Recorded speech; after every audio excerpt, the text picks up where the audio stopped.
Let's talk about practice. Fighting games inherently require several different skills in order to play them at a high or even competent level. Players need to be able to recognize pattern, understand game plans and win conditions, react to their opponent's behaviors, understand the game state and how close one player is to winning, and use all that information to formulate a strategy in order to win. Given that rounds last anywhere from 99 to 60 seconds in most games, characters are moving around the screen at lightning speeds, and the game state can flip dramatically in a moment's notice, suddenly understanding all of these things and what to do can become an overwhelming task to new players. While fighting games are not the only form of competitive games that have players feel like they're being overloaded with information, I believe it's safe to say that they're among the fastest. So learning how to recognize different situations is a powerful and important skill in these games. But recognizing the situation is only half the battle. Like, you can recognize that someone is jumping back out of your pressure every time you go to stagger them, but if you don't know how to deal with it, then tough shit, I guess. You just have to stop using stagger pressure for the rest of the match. But once the match is over, and you're sat there, staring at the game, feeling lost and defeated, you may find yourself asking, what the fuck was that bullshit? From this, you have two options. You can continue to cope and sieve, or you can learn how to deal with it. But how exactly do you learn to deal with it? Run it back? Go on the internet and look it up? Go back to coping and sieving? Nah, dumbass, you gotta hit the lab. What's the lab? Damn, you really are a Strive player, huh? The lab is the loving name of a small little mode included in most fighting games. Its official birth name is Training Bartholomew Mode, but it hates this middle name, and I don't blame it. Imagine being called Bartholomew. How the fuck do you shorten that? Like, do you go by Bart? You? Hello? Bitch? The training mode is a section of the game where the player has full control over the state of the game, and it allows them to test situations and experiment to find things such as optimal combos, disgusting set play, and counters to said disgusting set play, among a myriad of other things that make fighting games really cool. If you're even somewhat into fighting games, you know about training modes, as they're an extremely important part of these games. For most players, it's hard to think about a fighting game without having some sort of a flashback to a lab session you had where you were probably grinding an optimal combo, or discovering a sick punish for something that you didn't think you could punish, and then finally going into a match and landing it for real. And this makes sense because training modes are a big part of what makes a good fighting game, and they've been there for a while now. Training mode has been a mode in fighting games for years now. It's about as old as when fighting games were first ported to consoles, with games like Killer Instinct on a SNES having some of the first training modes ever. Back in the day though, training modes were pretty different from the high-tech future labs we have now. They more resembled the shed outside with your baking soda volcano in it. There's no real game state options, no resets, or even health bars. You just beat up on the dummy and practice combos. A second player can hop in and control the other character, but that requires two of you to try and test stuff out. Honestly though, even though this mode in KI is kind of barren by today's standard, I think it's pretty neat. It's quaint to see how far training modes have evolved, even if it took us years to get there. And over those years, more and more things would be added to different training modes. The ability to control the CPU, recommended combos to try, ability to control the game state by changing things such as what health and meter each character has, the reset button, and a bunch of other things that helped form the training modes we know and love today. It's gotten to the point where today, in the year 2022, it's basically unthinkable to have a fighting game come out without an extremely customizable training mode with so many features you make a casual player piss themselves in fear. Like, Guilty Gear Strive allows you to change every part of the game state, allows you to force a round reset, gives you the damage properties on all of your attacks so you can check for peak optimal combos and punishes, and lets you control the dummy physically or have an AI do it with the ability to set the AI to do specific moves after block, hit, wake up, and reset, which can be chosen just from the move list or taken from a recording that you made, allowing you to infinitely customize the experience to find the exact specific punish you need. And it's not even considered good by some people because it doesn't have frame data built into the game.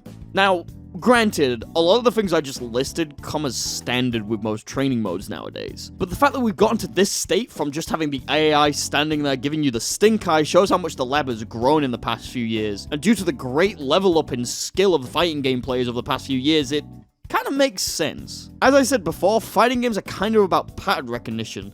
So being able to test specific patterns in a safe environment to find the answer for yourself is extremely helpful. Because of this, players want as many tools and training modes as they can get in order to test specific things so they don't lose to them again. It's gotten to the point where people mod in training modes into games that don't have them because they want to be able to test situations without having to run it back against someone. The Third Strike training mode made by Grooflon and NoMG, I fucked up those names so bad actually, oh I'm so sorry, is an amazing tool that you can use on Fightcade for completely free, and it has more features than older training modes that we used to settle for. Active development seems to have halted, but there's still more than enough in this for you to be able to figure out what you need to do to counter situations. It's really well made. There's a link to the GitHub in the description if you want to check it out. Now, talking about the past is all well and good, but what do you actually do with this training mode?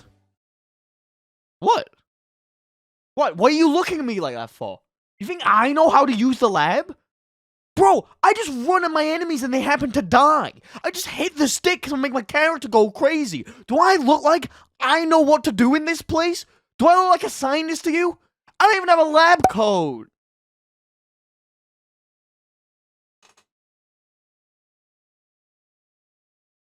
Get it, you son of a bitch! Hello, it's me, Dr. Gecko Squirrel, the very professional and definitely not fraudulent doctor who is going to tell you how to use the lab with 110% efficiency to body all of your opponents. Let's start with step 1, create a hypothesis. Every good bit of science requires a good question that needs to be answered. So for our experiment, we're going to take the situation that I posed at the start of the video. This little shit is jumping out of my pressure, and I must find a way to smite her down. Now, there's a little known fact about fighting games, and it's that when someone jumps, they have to hold up on the stick, which requires them to stop blocking low. I know this because I have a PhD from Oxford University. Please don't fact check that. So we're going with the hypothesis of if I hit May with a low while she jumps, I'll hit her on her way up. I see no flaws in this hypothesis, and it's going to work perfectly. Trust me, I've never lied once. I'm of course going to play Giovanna because that is the character I play for specific reasons, and if you're a Geo main, you know what I mean.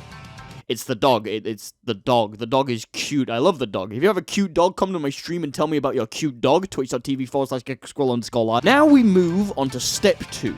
Find a way to recreate the situation. Alright, so this one's pretty easy. We just need May to jump after we hit her with a close slash, so it looks like she's trying to jump out of our pressure. So in Strive, we would set the character to block all, and then in the counterattack settings, we go to block, select option 1, and set it to jump. It's as easy as that. That's why I got a PhD from Cambridge University, baby. I'm so good. Now that we have the experiment set up, we need to test to make sure the equipment is working properly. Of course, we're going to do this by punching the child in the face. So here we go. Okay, cool, she's jumping. Remember everyone, in science, the best way to calibrate your equipment is to hit the child. That's why I got a PhD from Leeds University. And finally, we move on to step 3. Start the experiment. Now, we take the hypothesis we created and we put it into action. So to start, we hit May with a common pressure starter. I'm of course going to start with close slash, as Geo is able to transition into a low move very quickly from this. I learned this information from my doctorate at the University of Liverpool. Okay, everyone, put on your safety goggles and brace for impact, because we're starting the experiment in 3, 2, 1.